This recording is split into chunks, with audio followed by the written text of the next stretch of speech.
Відсутність нормальних доріг, щоб сюди доїхати, є однією з тих причин, що це місце дуже мальовниче і досі не стало такою туристичною Меккою. Але тим не менш, в цьому є свої плюси. Нема такого засилля людей. Природа залишається в такому майже первозданному стані.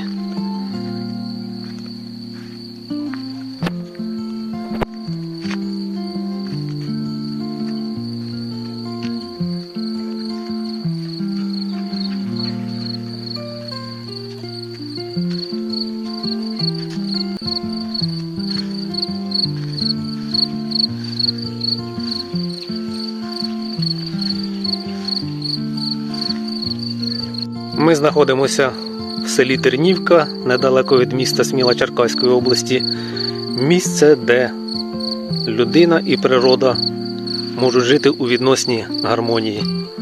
Ось так люди гарненько облаштували це чудове місце і зробили його ще трошки кращим. Така от пам'ятка.